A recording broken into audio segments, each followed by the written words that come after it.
अब आपको आज की सबसे बड़ी अंतर्राष्ट्रीय खबर दिखाते हैं और वो ये है कि दुनिया में पहली बार आज से ऑस्ट्रेलिया की सरकार ने 16 साल से कम उम्र के बच्चों के लिए सोशल मीडिया के इस्तेमाल पर प्रतिबंध लगा दिया है।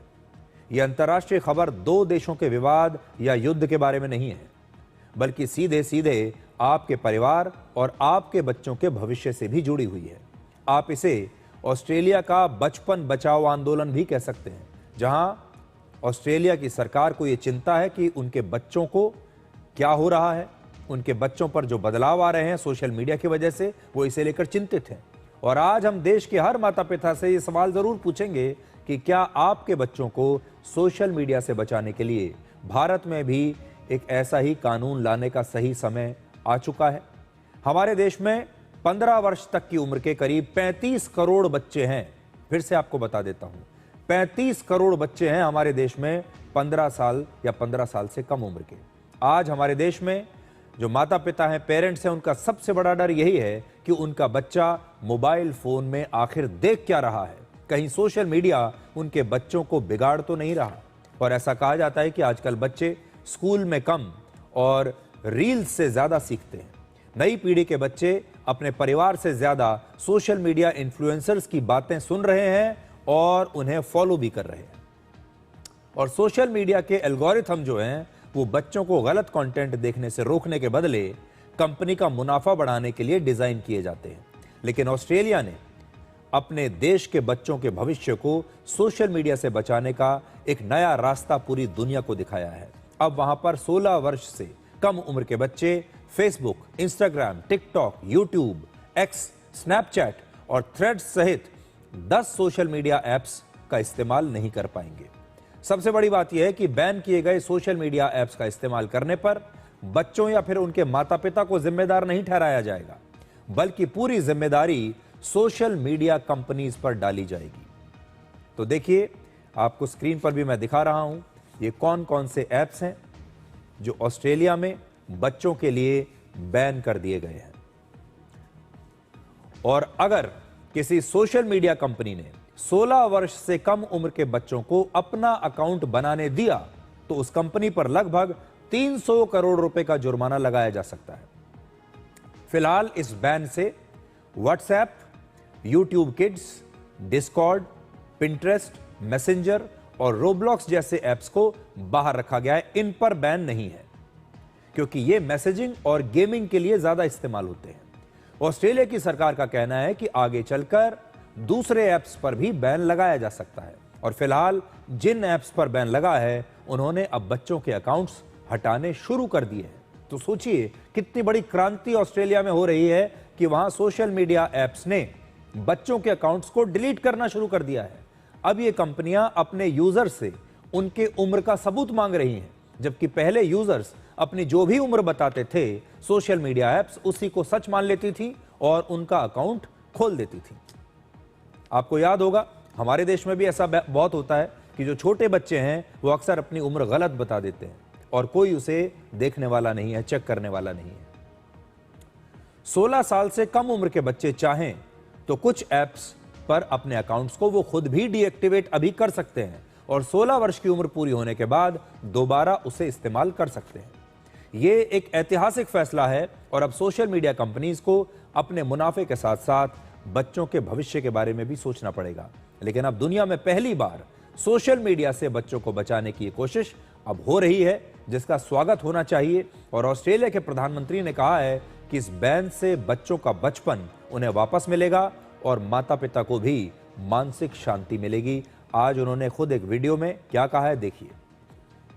Across Australia, those under 16 are starting their day a little differently, without social media. It's a big change, and we're the first country in the world to give it a crack. But it really matters. We know being a parent today comes with a whole new set of challenges. Algorithms, endless speeds and pressures no generation before has had to deal with. Today's change is about supporting you to keep your children safe online. Putting the responsibility of right where it belongs, on the social media giants, not on parents. By banning social media for those under 16, we're giving children a childhood and parents more peace of mind. एक बात तो आप ये समझिए कि Australia के प्रधानमंत्री स्वयं आकर ये वीडियो बना रहे हैं, तो इससे ये समझिए कि ऑस्ट्रेलिया के प्रधानमंत्री ने खुद इस मुद्दे को कितना गंभीरता से लिया है। सरकार इस मुद्दे को लेकर कितनी गंभीर है कि ऑस्ट्रेलिया का प्रधानमंत्री खुद कैमरे के सामने आकर पूरी दुनिया को ये बताते हैं कि ये क्यों जरूरी था और उनके बच्चों के लिए, उनके भविष्य के लिए, माता पिता की मानसिक शांति के लिए ये क्यों आवश्यक था। और ऑस्ट्रेलिया पूरी दुनिया में ऐसा करने वाला पहला देश बन गया है। अब दूसरे सवाल पर आते हैं। ऑस्ट्रेलिया ने तो ये कर दिखाया, लेकिन क्या भारत भी ऐसा करेगा? क्या हमारे देश में भी अब ऐसा कानून लाने की आवश्यकता है? ऑस्ट्रेलिया की तरह हमारे देश में भी बच्चों को सोशल मीडिया से बचाना उतना ही जरूरी है, क्योंकि सोशल मीडिया बच्चों में हिंसा की भावना, गुस्सा और अपराध को बढ़ा रहा है। मैं आपको कुछ आंकड़े दिखाता हूं जो आपको हैरान कर देंगे। इस साल के सिर्फ पहले 8 महीनों में देश की राजधानी दिल्ली में करीब 1100 नाबालिग बच्चों ने अपराध किए, और 1100 नाबालिग बच्चों के जो अपराध हैं, इसमें से 101 मामले तो सिर्फ हत्या के थे।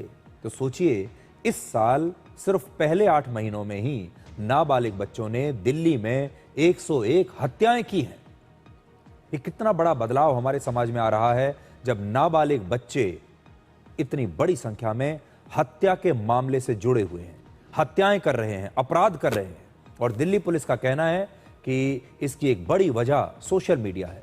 इन अपराधों में शामिल ज्यादातर नाबालिग बच्चे सोशल मीडिया पर कंटेंट से प्रभावित थे। ये ऐसे लड़के थे, लड़कियां, ऐसे बच्चे थे जो सोशल मीडिया पर हथियारों के साथ अपनी रील्स और फोटो पोस्ट किया करते थे, जिसे देखकर दूसरे बच्चों को भी बढ़ावा मिलता है। एक और नया सर्वे किया गया जिसमें पता चला कि देश के 10 बड़े शहरों में हर 7 में से 1 छात्र ने कम से कम एक बार नशा जरूर किया था, और ऐसे छात्रों की औसत उम्र लगभग 13 वर्ष है।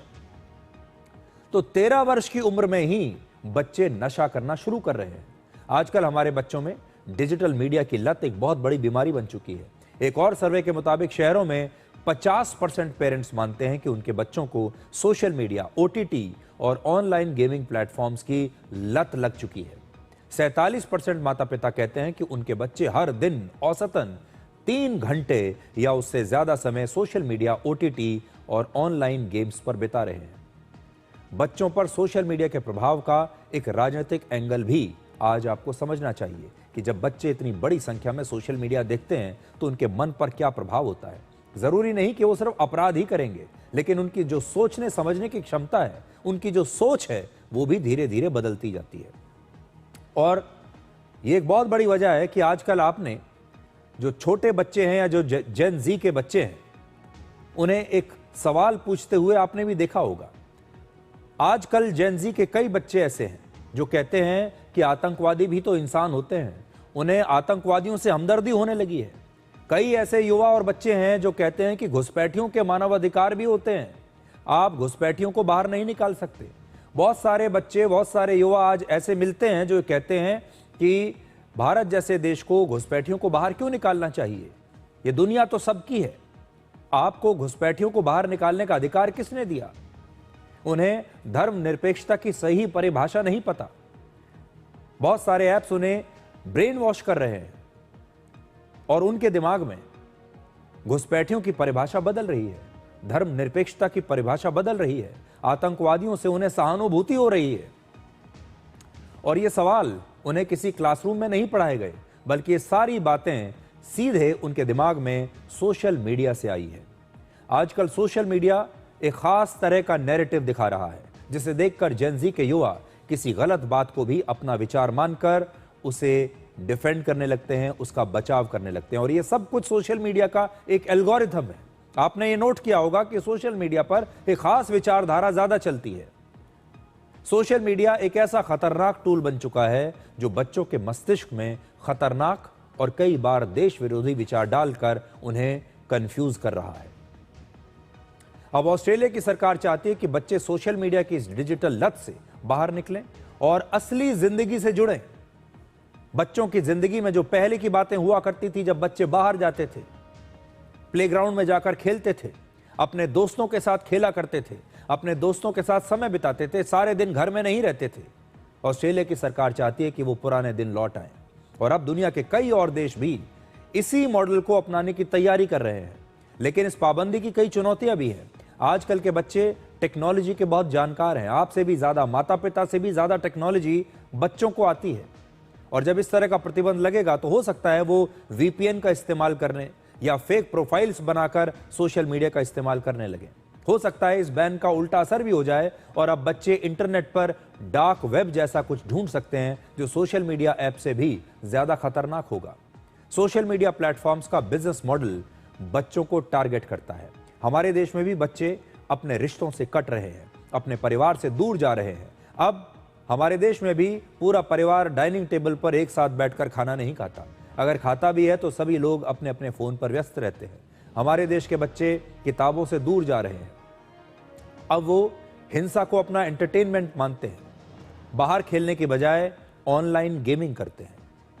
लेकिन इसका एक उपाय ये हो सकता है कि इन सोशल मीडिया ऐप्स को अब पेड ऐप्स बना दिया जाए। ये एक सुझाव आज हम देना चाहते हैं। ये सोशल मीडिया ऐप्स मुफ्त की हैं, कोई भी जाकर अपना अकाउंट खोल सकता है और इन्हें इस्तेमाल कर सकता है। और यही कारण है कि जब ये मुफ्त की हैं तो इस्तेमाल करने वाले जो लोग हैं वही प्रोडक्ट बन जाते हैं, उसी से ये सोशल मीडिया ऐप्स पैसा कमाते हैं। इसकी बजाय हम सोशल मीडिया ऐप्स को कहें कि भाई आप अपने ऐप्स को पेड बना दीजिए, आप हमसे पैसा लीजिए और जो भी इनका सब्सक्रिप्शन लेगा उसे अपने सारे दस्तावेज देने ही पड़ेंगे। क्योंकि जब आप सब्सक्रिप्शन लेते हैं और जब आप पेमेंट करने के लिए आते हैं तो आपका बैंक अकाउंट नंबर, आपका कार्ड नंबर, आपके बाकी के सारे जो दस्तावेज हैं वो ऑटोमेटिकली जमा करने ही पड़ते हैं, आपको वहां पर फीड करना पड़ता है। और बच्चों के लिए उनके माता पिता को ये सारा पेमेंट करना होगा। बच्चे खुद नहीं कर पाएंगे क्योंकि 16 साल और उससे कम के बच्चों का ना तो बैंक अकाउंट होता है, ना उनके पास क्रेडिट कार्ड होता है, तो वो पे कैसे करेंगे? जाहिर है ये पेमेंट उनके माता पिता करेंगे और माता पिता को पता रहेगा कि उन्होंने कौन कौन सा ऐप खरीद कर अपने बच्चों को दिया है। और जो सोशल मीडिया कंपनियां हैं उन्हें भी पता होगा कि किस किस बच्चे का ऐप कहां पर अकाउंट खुला है और इससे दोनों का ही फायदा है। एक, सोशल मीडिया कंपनियों की जो आमदनी है वो बढ़ेगी, वो ज्यादा पैसा कमा पाएंगे क्योंकि अब उन्हें पैसा मिलेगा सब्सक्रिप्शन का। और दूसरा, माता पिता भी अपने बच्चों पर अब नजर रख पाएंगे। चाहे आप मामूली सा ही कोई उसका सब्सक्रिप्शन रखिए, चाहे आप 50 पैसे रखिए, 5 रुपए रखिए, 10 रुपए रखिए, लेकिन उसके लिए पैसा देना जरूरी है। ऑस्ट्रेलिया इस तरह का काम करने वाला दुनिया का पहला देश बन गया है और अब यूके, जर्मनी, फ्रांस और चीन भी ऐसा ही कानून लाने पर विचार कर रहे हैं। वर्ष 2019 में चीन ने एक कानून बनाया था जिसमें 18 वर्ष से कम उम्र के बच्चों के वीडियो गेम्स खेलने की समय सीमा तय कर दी गई थी। उन्हें हर दिन 90 मिनट और वीकेंड्स पर 3 घंटे तक वीडियो गेम्स खेलने की छूट थी। इससे ज्यादा वो वीडियो गेम्स नहीं खेल पाएंगे। इसलिए चीन जैसा देश, जो दुनिया का आबादी के मामले में दूसरा सबसे बड़ा देश है, वहां भी बच्चों की संख्या लगभग हमारे देश के बच्चों की संख्या के बराबर ही है, वो ऐसा कानून लेकर आ गया। ऑस्ट्रेलिया अगर ऐसा कानून लेकर आ गया तो आज हम ये कहना चाहेंगे कि हमारे देश में भी अब कोई ना कोई कानून लाने का समय आ गया है जब आपके बच्चों को सोशल मीडिया से दूर रखा जा सके। मैं जानता हूं ये आज की सबसे फ्लॉप खबर होगी। मैं ये भी जानता हूं कि इस खबर की जो व्यूअरशिप है आज सबसे कम होगी, क्योंकि आज हमने आपको अगर कोई राजनीतिक खबर दिखाई होती, कोई नया विवाद दिखाया होता, कोई नेताओं के एक दूसरे के बारे में बयान हमने और ज़्यादा देर तक दिखाए होते तो शायद ज़्यादा व्यूअरशिप आ जाती, ज़्यादा लोग देखते। कोई मसालेदार खबर दिखाई होती तो भी, लेकिन हम ये जानते हैं कि इस खबर को आप देखेंगे नहीं, चैनल चेंज कर देंगे, तो भी ये हमारा फ़र्ज़ है, हमारा कर्तव्य है कि हम देश के 35 करोड़ बच्चों के भविष्य के बारे में सोचें और हमारी जो सोच है उसे आपके सामने देश तक रखें।